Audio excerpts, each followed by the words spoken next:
शिव महापुराण जी की कथा के क्रम में आज रुद्र संहिता का 9वां अध्याय है। इस अध्याय का नाम है पंचमुखी शिव जी ने ब्रह्मा विष्णु जी को वेदों का ज्ञान दिया। विष्णु जी ने हाथ जोड़कर पंचमुखी शिव जी को की वंदना किया, स्तुति किया।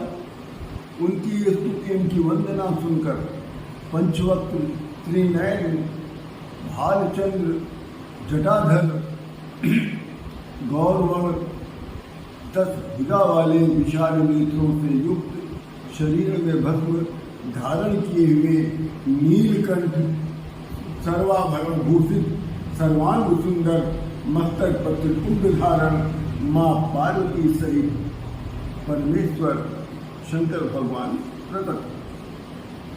जैसे ही शंकर भगवान माँ पार्वती के साथ ब्रह्मा विष्णु के समक्ष प्रकट होते हैं, वैसे ही निगमं स्वास्वरूपेण ददौ तस्मै ततो हरः विष्णुवे चापसन्नात्मा महेशा करुणाकरः।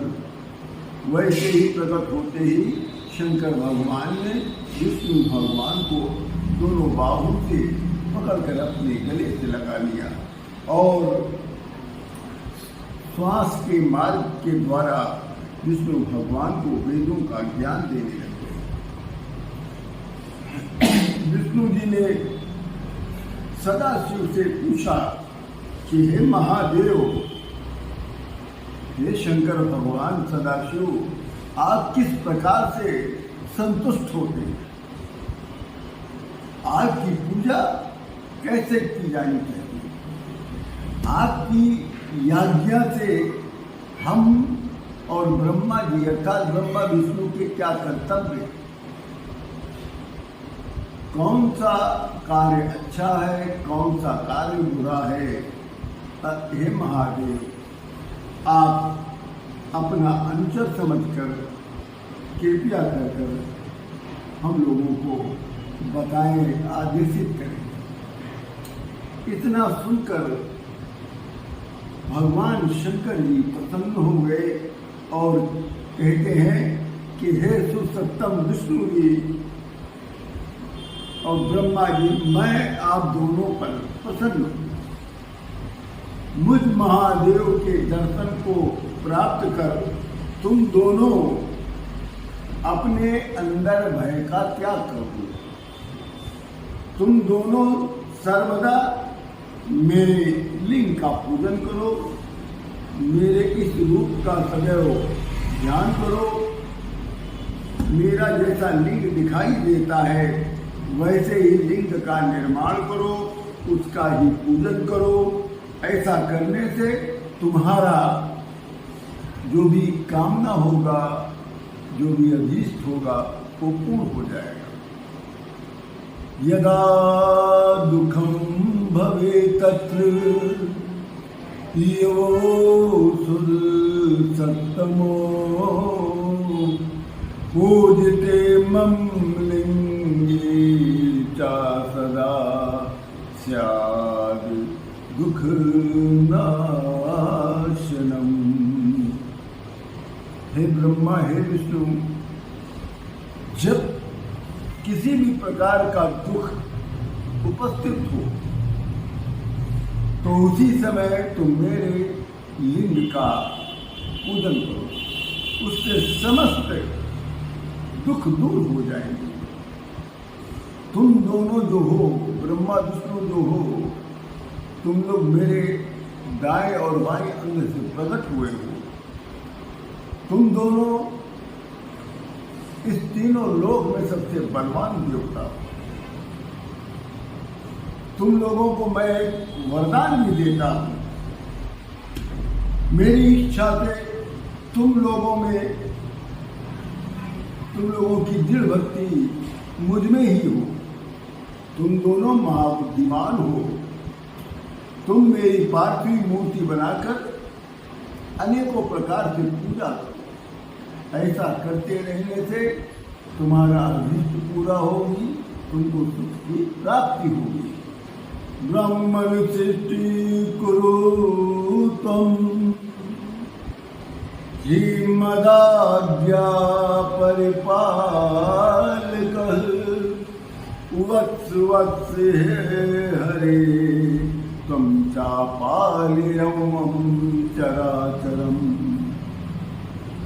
हे ब्रह्मा, तुम मेरी आज्ञा से सृष्टि का कार्य करो, और हे विष्णु, तुम इस जगत का पालन करो, ये मेरी आज्ञा है। फिर दोनों ने, ब्रह्मा विष्णु ने महादेव को प्रणाम किया और बोले, हे परमात्मा, यदि आप हम दोनों पर प्रसन्न हैं और वर देना चाहते हैं, तो हम लोगों की निश्चल भक्ति, हमारा जो हम लोग जो वर चाहते हैं, हम लोगों की जो निश्चल भक्ति है आप में, वो बनी रहे सदा। यद्यपि आप निर्गुण हैं, फिर भी आप लीला से अवतार को धारण करते हैं, और उस समय अवतार को धारण कर हे परमेश्वर, हमारी भी सहायता करते रहे। हम लोगों का ये जो विवाद हुआ वो सुखदायक हुआ, जिसमें आपने शांति हेतु आप स्वयं प्रकट होकर हम दोनों को दर्शन दिए।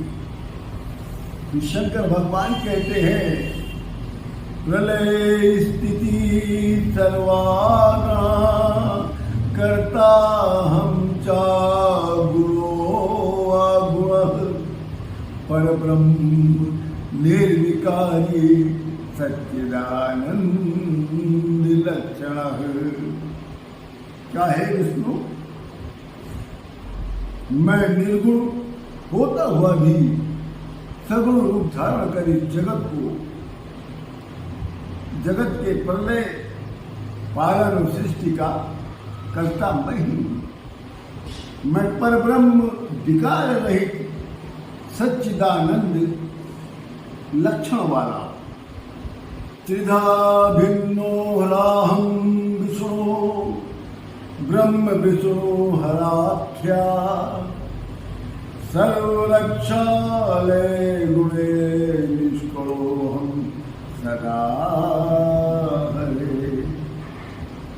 हे ब्रह्मा और विष्णु, मैं निराकार रूप होकर सृष्टि, पालन और प्रलय, ये तीनों गुणों से युक्त होकर ब्रह्मा, विष्णु और रुद्र के तीन नाम से मैं उसी में स्थित रहूंगा।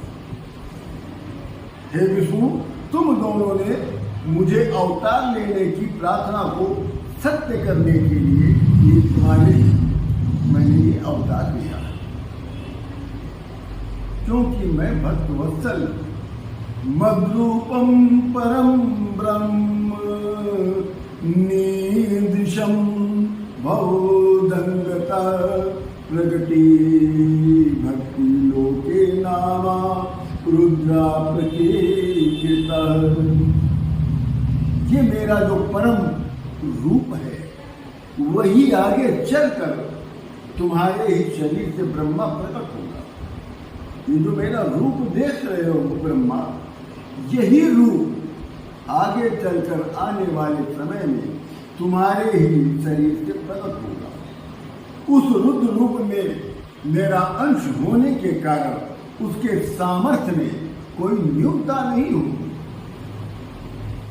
शिव का रूप धारण करने वाले ये रुद्र भी शिव के समान ही होते हैं। हे महामुने, इस रूप में हमने जो रूप हमने धारण किया है और जिस रूप में हम ब्रह्मा के शरीर से फिर अवतरित होंगे, इन दोनों में कभी भेद मत करना। इसलिए शिव और रुद्र में भेद नहीं किया जाता। मदीयश्ची तथा तो यो लय करता भविष्यति यम या प्रगति देवी भूमाख्या परमेश्वरी।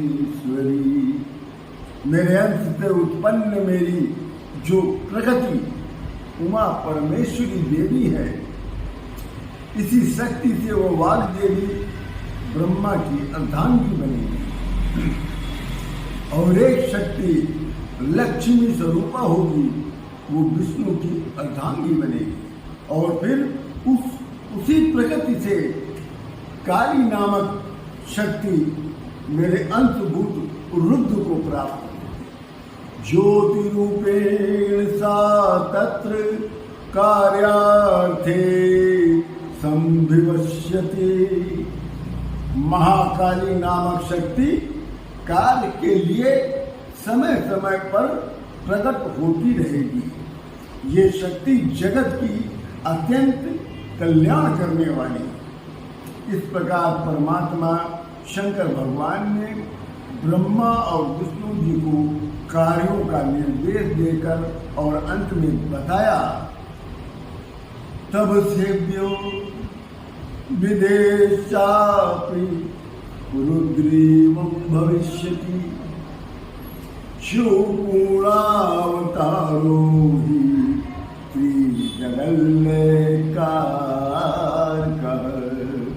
ये रुद्र तुम्हारे तथा ब्रह्मा के द्वारा सेव्य हुए, अर्थात ये रुद्र ब्रह्मा और विष्णु के द्वारा पूज्य होते हैं, क्योंकि जगत में लयकर्ता में ये रुद्र शिव जी के पूर्ण अवतार माने गए। अतः मेरी आज्ञा से इस त्रिलोकी की ही पूजा करें। ओम नमः शिवाय। ओम श्री पार्वते पते नमः। हर हर महा